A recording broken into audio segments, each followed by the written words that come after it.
আপনারা তো প্রায় সকলেই তেঁতুল কম বেশি খান, কিন্তু জানেন কি তেঁতুল খেলে শরীরে কতটা উপকার হয়? তাহলে চলুন জেনে নেব সেই তেঁতুলের উপকারিতা সম্পর্কে। তেঁতুল হলো একটি খুবই উপকারী ফল। এতে প্রচুর ভিটামিন, মিনারেল এবং অ্যান্টিঅক্সিডেন্ট থাকে, যা বিভিন্ন স্বাস্থ্য সমস্যা থেকে রক্ষা করে। তবে তেঁতুলের প্রধান উপকারিতাগুলো হলো হজম শক্তি বৃদ্ধি করা। তেঁতুলে ফাইবার থাকে, যা হজম প্রক্রিয়া উন্নত করে এবং কোষ্ঠকাঠিন্য দূর করে। ডায়াবেটিস নিয়ন্ত্রণ, তেঁতুল রক্তে শর্করার মাত্রা নিয়ন্ত্রণে সাহায্য করে। ওজন হ্রাস, তেঁতুল শরীরে মেদ কমাতে সাহায্য করে এবং ওজন কমাতে সহায়ক করে। হৃদরোগের ঝুঁকি হ্রাস, তেঁতুলে পটাশিয়াম থাকে, যা উচ্চ রক্তচাপ নিয়ন্ত্রণে সাহায্য করে এবং হৃদরোগের ঝুঁকি কমায়। ক্যান্সার প্রতিরোধ, তেঁতুলে অ্যান্টিঅক্সিডেন্ট থাকে, যা ক্যান্সার কোষের বৃদ্ধি রোধ করতে সাহায্য করে। ত্বকের জন্য উপকারী, তেঁতুল ত্বক উজ্জ্বল করতে, ক্ষত সারাতে এবং ত্বকের প্রদাহ কমাতে সাহায্য করে।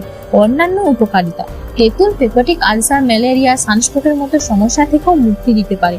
তেঁতুল খাওয়ার সময় কিছু সতর্কতা অবলম্বন করা উচিত। অতিরিক্ত তেঁতুল খেলে পেটে সমস্যা হতে পারে। গর্ভবতী স্তন্যদানকারী মায়েদের তেঁতুল খাওয়ার আগে চিকিৎসকের পরামর্শ নেওয়া উচিত।